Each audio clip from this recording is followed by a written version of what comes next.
You're listening to an archived Cabral Concept podcast.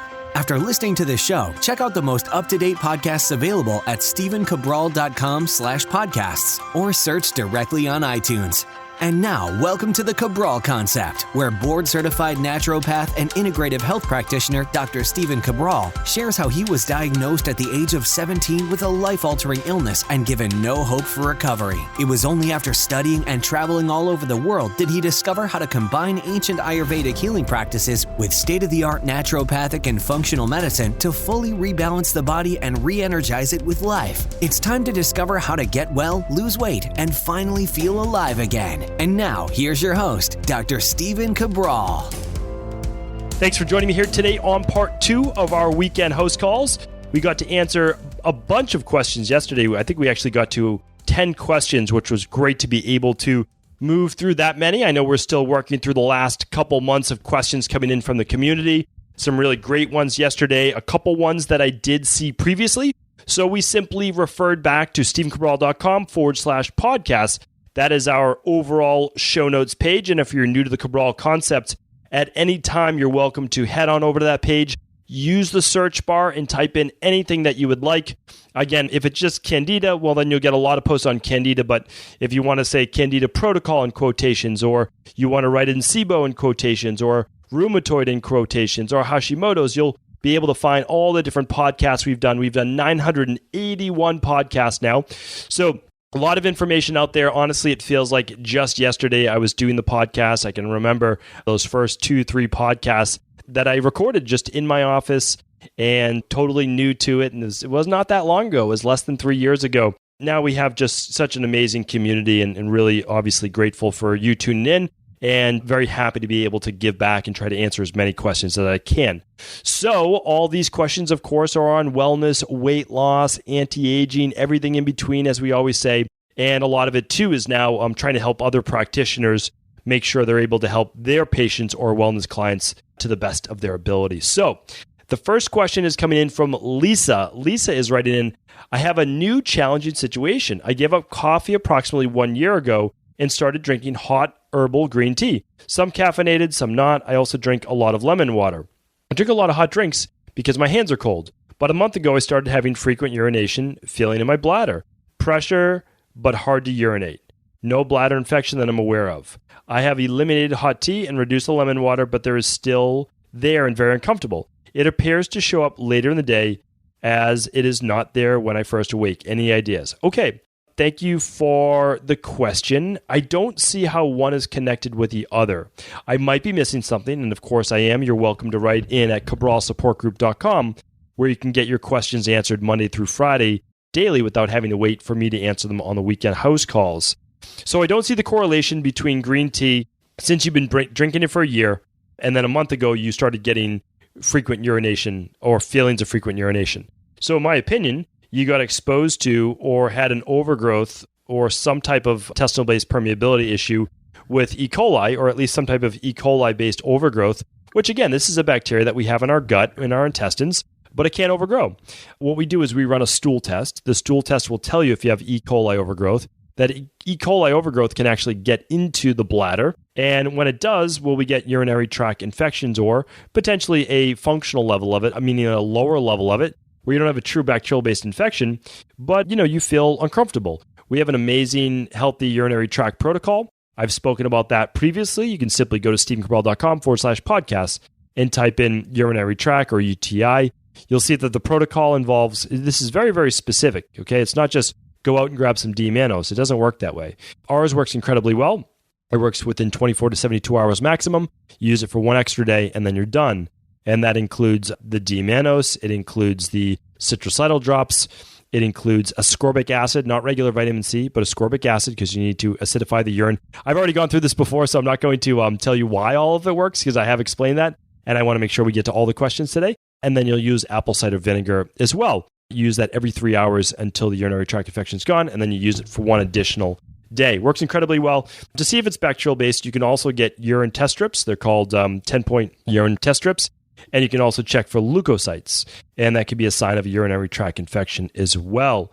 So hopefully that helps. Again, the bottom line of those, and the underlying root cause, I believe, is still to check out on an organic acids test and a stool test to see if there's any bacterial overgrowth so that this does not continue to be a recurrent infection. And also for those cold hands, that circulation, I would run a thyroid adrenal hormone test to see if there's low thyroid or higher levels of adrenal-based output, namely cortisol. And that will tell you about the vascular-based constriction, the capillary constriction. All right. Great question. Laura's up next. Hi, Dr. Ball. I recently discovered your podcast and have been loving it. Your approach to health and wellness is very refreshing. I follow a vegan diet for the past 4 years. Lots of veggies, fruits, grains, some nuts and seeds. I suffered with heartburn, chest pain, bloating, and tiredness after I eat for a long time. Going vegan has improved the symptoms a lot, but they haven't completely gone away. I usually never get symptoms after breakfast, only my main meal at lunch or dinner. I tried smaller meals that didn't really help. I've tried eliminating known triggers like tomatoes, garlic, onions, citrus fruits, soy, corn, gluten, cruciferous vegetables. That didn't help either. I still can't get to pinpoint what the problem is or the root cause. It's weird because I eat a meal one day and totally fine, and the next day get symptoms. I don't know where really to go from here, and if you have any suggestions or recommendations, that would be great. Thank you so much for your help, Laura. All right, that came in on July 14th. So Laura, absolutely, can absolutely help you with this. I mean, you're totally fine going vegan if that's what you choose to do. Then absolutely, we can support you and wholeheartedly support you with that. So keep in mind, though, a lot of people try to get rid of the heartburn and things like that by going vegan because a lot of times they have weak stomach acid and they have bacterial overgrowth in the stomach. And by eating less meat, then it's a faster digestion time, and it allows then for the food to move through quicker, so there's less fermentation, which can lead to less bacteria and acid reflux. But the real issue is that, you haven't really got rid of the Candida overgrowth or bacterial overgrowth. This seems very straightforward to me. Honestly, it's not there when you don't eat, and then when you eat, there's some type of fermentation going on, and that's causing the gas, the heartburn, or the gas is pushing up the acid past the lower esophageal sphincter of the esophagus, and you're getting that heartburn and chest pain, right? Because of that inflammation. I mean, you've been dealing with this for a while, 4 years, right? So organic acids test and stool test. Those are the two labs for you. We'll figure out what it is. We'll get you on a plan, tell you the exact foods you can eat that won't cause bloating, help you get rid of the bacteria that caused it in the first place, or the Candida, or H. pylori, which could be there as well. And once we get rid of it, we'll ease the foods back in. You'll be feeling great, and that will be the end of that. I mean, this is literally something we do every day in our practice. I couldn't be more confident. I couldn't recommend another program more than our Candida and bacterial overgrowth protocol if you do find any of those items on the organic acids test or the stool test. So, Laura, hopefully that helps. Lisa's up next. Hello, Dr. Ball. I've been doing a low-carb diet for some time now, which has kept me at a good weight, and I am not fat, but I would really like to get more tone and build some muscle. I was told carb cycling is a great way to build muscle and lean out, but I fear putting carbs back into my diet may bloat me. What's your take on carb cycling? Have you ever seen results with someone on this that's followed a low carb for so long? So we have a great podcast called How to Transition Off a Low Carb Diet, and I do hope you check that out. You can just go to stephencabral.com/podcast, and you can type in how to transition off a low carb diet. That will certainly help. Another thing is this. If you're worried about adding carbs back in because they bloat you, that's totally different. Bloating is a digestive issue. It's a digestive issue and not adding fat. So again, same thing applies. Anyone with bloating, gas, acid reflux, IBS-based symptoms. I can't recommend enough. Organic acids test, number 1. Stool test, number 2. Food sensitivity test, number 3. If you can't afford all 3, then just go in that order. Organic acids test, stool test, and then food sensitivity test. That is the way out, and honestly is, because I talked about this on my previous podcast. It was just last week. I believe it was episode 971. I'm not positive about that, but I believe it was episode 971. And it was how to lose that last 5 to 10 stubborn pounds. A lot of people found that very helpful because they began to realize that even if they were to start eating less food or eat less carbs or exercising more, still wouldn't really get rid of the weight. And the reason is that last 5 to 10 pounds oftentimes is not really about calories in, calories out, but a lot of times if it's stuck there or you see it start to increase during the day, it can certainly be a food-based issue or gut-based issue. So I'm just such a huge advocate. I've just seen life-changing results with those labs, and so that's why I recommend them. Now, if you didn't say it was bloating, let's pretend that you didn't, and you were just worried about putting weight back on. I actually love carb cycling. I think it's a great thing to do. I think people should eat at a carbohydrate level that will allow them to maintain their weight and then to get even greater results and be able to put on a little bit of muscle, tone up that body, is to do 1 or 2, not the whole day, but 1 or 2 meals during the week that are larger in carbohydrate. So we call that a refeeding meal. it doesn't have to be a cheat meal or a flex meal where you're having whatever you want, such as like pasta or bread or dessert or alcohol. It could actually just be more carbs at that meal, whether it be more rice or more oatmeal, or it might be more sweet potatoes, more yams, like whatever you want. It could be more fruit. But what you're going to do is add more starch at 2 meals per day. Now, it could also be fruit. And you just would go, in my opinion, you would go 500 calories more, or about, you would do somewhere between 75 and 125 grams of extra carbs. If you're worried, like you say, well, I only eat 75 grams of carbs. Well, then you would do one refeeding day. Try that at the 75 extra grams of carbs, meaning like you would just double your carbs for that one day, but it would only be at one meal. Eat your normal carbs, and then at one meal, it might be 50 grams of carbs at that one meal. And if you're really worried about it, well, it could simply be post-workout, and you'd get all of your glycogen refilled in your muscles and in your liver and in your blood, and then whatever's left over might go to body fat, but it may not. But again, you're doing this also for the anabolic-based effects. So you're trying to walk that tightrope, as we say, trying to lose body fat or maintain and build muscle at the same time. Much easier to build muscle when you're at a little bit of a surplus. But yes, that would absolutely work how I just named that. That would be totally fine. Maybe I'll do a podcast on that in the future as well, since that's a very interesting topic that I like to do with body transformation clients, is that refeeding meal once or twice a week. All right, Demet is up next, Demet. And the question's coming in from Australia saying, I've come across Dr. Stephen Cabral from a podcast that I recently listened to. I've been dealing with chronic health issues for some time. I have had no proper answers or treatments. I've been to countless practitioners and naturopaths about my SIBO, severe Candida overgrowth, chronic constipation, 1 or 2 bowel movements only per week, lots of gut-related issues, PCOS, amenorrhea, chronic fatigue syndrome, bipolar, depression, anxiety, and mental health challenges. I feel so tired. I've tried so many things and supplementing, but they're not lasting in the long term. I'm starting to become frightened at the idea that I may not be able to have some quality of life or mind. I'm only 26-year-old female. I'm really losing hope. I feel overwhelmed. I believe that my digestive system is the first place to begin. Very reluctant to try any other protocol again. I would like to find out more information about the bacterial and Candida and bacterial overgrowth protocol. How does it work? Do I need to work with a practitioner? What if it doesn't resolve my issues? Do any supplements contain animal products or alcohol? Can you ship to Australia? If so, how long? All right. So we can help you with all this. And again, a lot of these questions can honestly be answered, and they have been answered at stephencabral.com/podcasts. I literally went through my entire Candida protocol. I went through how to fix leaky gut. I went through how to get rid of parasites. I give you exactly what I do in my practice, and I'll tell you why. One is a lot of doctors and practitioners, they keep those things secret. They keep it to themselves.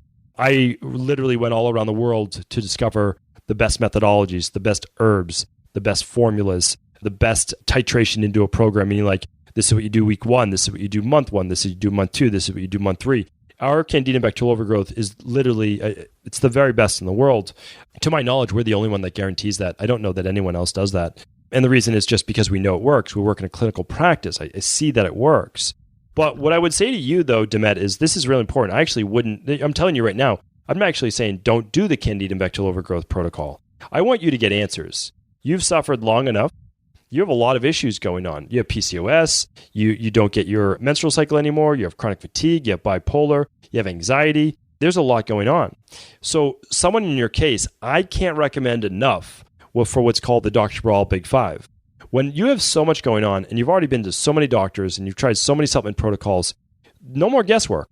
Like literally, that's what I say. No more guesswork. You can go to equilibriumnutrition.com and you can get the Dr. Cabral Big Five lab tests, or you can run those 5 lab tests if you have a local practitioner that will do it for you. So I'm saying this not because I want you to have to buy those lab tests, but I want you to get the answers. That's the truth. So those will give you a thyroid adrenal hormone test. It will let you know like what's going on with your hormones. Why aren't you getting the cycle? Is there thyroid issues? Are there adrenal-based issues? Are there progesterone estrogen issues? Are there vitamin D issues, right? Are there insulin issues? You have PCOS. What if you have high testosterone? What if you have high levels of insulin? Why don't we check for that, right? What about omega-3? What if you have very high levels of omega-6s and it's causing massive inflammation in your body and higher levels of estrogen? And what about a food sensitivity test? And what about an organic acids test? And then same with the hair tissue mineral analysis. What if you have a heavy metal overload? I would actually do the Dr. Cabral Big Five plus the stool test. And of course it's an investment. I know it's an investment. I had to make those investments myself. And again, I'm never telling anyone to make the investment if they don't have it, if they're not able to do it. But you've just struggled for some time. So what I would do is if possible, maybe there's a doctor in Australia that you can see and they're able to run those labs for you. Maybe they're able to get them covered by health insurance. In the United States, I can tell you that we're not able to get them covered by health insurance because they don't diagnose disease. And since they don't diagnose disease, well, then health insurance won't pay for them because we're a sick care-based nation. We only pay for disease and we don't pay for the prevention. And you're obviously in a spot where nobody can even figure out what's going on with you. But if you tell me that you have Candida overgrowth and you have SIBO, well, if that's been diagnosed, if that, if you have the lab results to show it, certainly then the Candida bacterial overgrowth protocol would help as well. I just believe that there's more. We really need to get into everything that needs to be done for you. And again, I know that that's not always possible, but that's my ideal. And I do try to live in that ideal world, although I know that we can't always live there. But one thing, Dement, I just want you to know that this does not have to be your life, forever. I still wasn't well when I was 26 years old. So I know what you're going through. I didn't get really fully well until 27, maybe early 28. So it took time. I know what you're saying. I went through dozens, not a couple. I went through dozens of doctors. I stopped counting somewhere around 40 or 50. I spent over $100,000, when it was all said and done, on labs and on seeing doctors and on a lot of educational based stuff for myself. And, there was no money. I was spending all my money. I wasn't saving any money, spending all my money on everything that I had. It wasn't $100,000 in 1 year. It was $100,000 in 10 years, So it was like $10,000 a year on my health. And that was a lot of money. And I didn't even have the money. So I was working to pay for it. And again, I'm not saying that that's the route you should take, but I do understand where you're coming from. And all I want to do is just try to give you hope that whether it's with myself and my practice or whether it's with any other doctor, again, it does not have to be with me. I just want you to know that you can get well, and I believe that you will get well. Ida's up next. She's writing, "Hi, I'm a 23-year-old woman, and I've had a long anorexia in my teens. Due to I'm living healthy and I have a balanced weight, I have gotten back my periods. The sad story is that I've had periods only once in my lifetime, and I'm quite worried about it. Can you recommend some lifestyle diet changes or tests?" Sure. Super happy to hear that you're back on the mend, that you're living a healthier lifestyle. And, the problem is that it says that you haven't got your periods back yet. Okay. So, one thing that we want to do right away is we want you to listen to the show, the 4 foods to balance the female hormones. And I would love for you to run, even if it's just one test, the thyroid adrenal hormone test. That would be the one to see what's going on with your estrogen and progesterone levels. And then we can look at your thyroid, your cortisol, your insulin, and testosterone, all of those numbers. That's absolutely like the first place to start. That's number 1. If you could run a number 2, it would be the hair tissue mineral analysis, just to look at electrolyte-based stress levels. That's my highest recommendation for you. Those are the 2 that I would do. And then we can recommend a nutrition plan for you, something very nourishing to get you a lot of micronutrients back in your body. A lot of times when I'm working with a woman that has had a long-standing battle with anorexia or bulimia, what happens is that their body is so nutrient deprived. And I'm not talking about calories. What I'm talking about are the B vitamins and the essential fatty acids, the minerals, everything that's used to build up the body. And so again, the body's not in its strongest state. So if I could recommend one more lab, it is first thyroid adrenal hormone.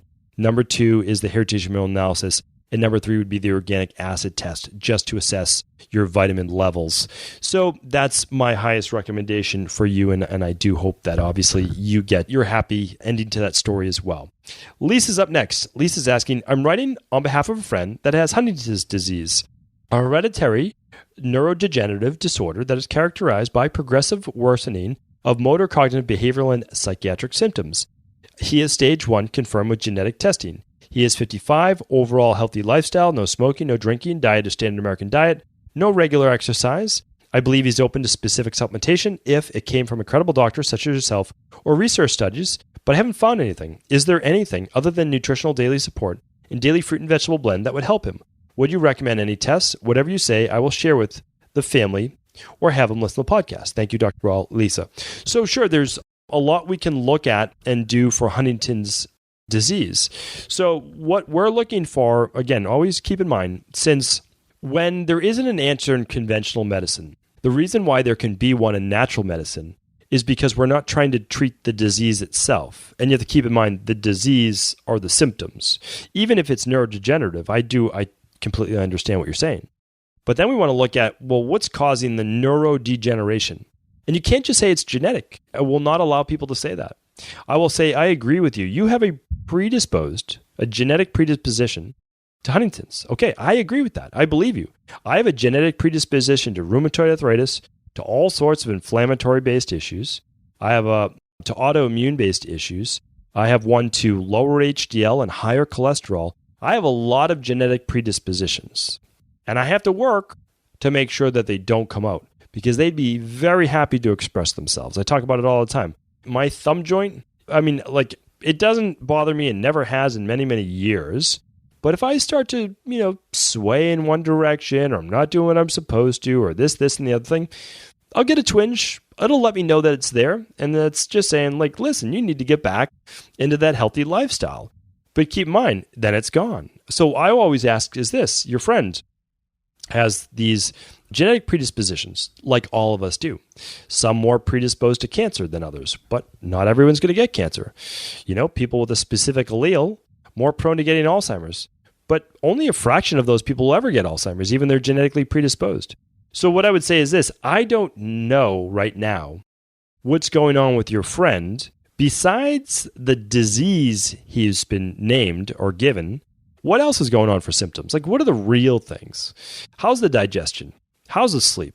How's the stress? How's the overall nutrition? He doesn't exercise. So the first thing I would do is this, because it's the least expensive. Purchase him a copy or have him purchase a copy. Remember, people need to take control of their own health. I'm a big believer in that. Send him a link to The Rain Barrel Effect. The Rain Barrel Effect is a book that I wrote finished it just a couple months back. It's been being written for 7 years. I actually started it when I was over in Europe. I have that original document, which is always fun to look back at every once in a while. The book name was completely different back then. And so, but what it is it's a book that takes you exactly through the ways that genetic predispositions come about, the 10 toxins in our environment, and then it goes through the de-stress protocol. It walks you through exactly how I practice this form of integrative health, because it's not just naturopathic medicine. It's Ayurvedic, it's old school traditional naturopathy, Chinese medicine with herbalism in there. It's bioregulatory medicine. It's functional medicine. It's orthomolecular medicine. So it's a combination of all, simply because I see no need to only practice one form of medicine. My form is a natural form of me combining all forms so that no one has to sacrifice anything, because I want to draw from the best of everything to give it to them. So that is what I'm recommending. And read The Rain Barrel Effect, begin to put things into action, do the 21-day Dr. Ball detox. And even before that, I would run some labs. I mean, if he wants to find out what's going on, well, run a full blood panel with his PCP and then run the Dr. Ball Big 5. See what's going on. He can add the stool test on if he wants on top of that to get a real clear picture of what's going on with his body. But remember, you can't just say you have a disease. You can't just say, oh, I have MS, or oh, I have Huntington's, or oh, I have... It doesn't matter. Honestly, it does not matter. I ask, why? Why? You just didn't have it when you were 22 years old. Your friend didn't have this at 22, but yet it was in his genes. Why didn't it come about when he's 22? Why at 55? That's what people need to be asking. Why not at 22? Why at 55? Well, the reason is, by 55, he's filled up his rain barrel. There's no more reserves left. The body can't keep up. You've met your capacity, right? It's called total toxic load and total body burden. That is written about in The Rain Barrel Effect. If people begin to understand that, practitioners, other doctors, and then just for our population, the general population, be your own doctor. I'm a huge believer in that, right? Huge believer in that. And that's because you might work with your doctor for an hour a month, but you're with yourself the rest of the time, right? There's 168 hours a week. You're with your doctor for 0.25 of those hours when you look at the grand scheme of a month. So what I want to say is this, is begin to read books like The Rain Barrel Effect. You can read more books than that, but that will tell you where to get started. And then you can decide, okay, I'm ready to tackle this. I'm ready to figure out what else is going on. I'm going to run the lab test. I'm going to begin to correct my underlying root imbalances. And then I'm going to say, because of that, because my body's getting healthy, well, then I no longer have the forward movement of this Huntington's-based disease or any disease. So again, I will never tell you that I'm curing a disease or treating a disease or even diagnosing a disease. But why I'm very confident telling you this, you show me what the real reasons are that are keeping people from being their healthiest self. We'll go about correcting those. And then miraculously, this thing we call a set of symptoms, a disease, somehow disappears, right? Because that's how the body works. A healthy body can take care of itself. It's our job to really replenish it, to give it the supply of the raw materials it needs to help remove all of those toxicities and then move out of the way. Let the body do its job. The body will continue to heal itself. So hopefully that was helpful. I know we didn't get to as many questions today, but I enjoyed these questions. I thought they were really great.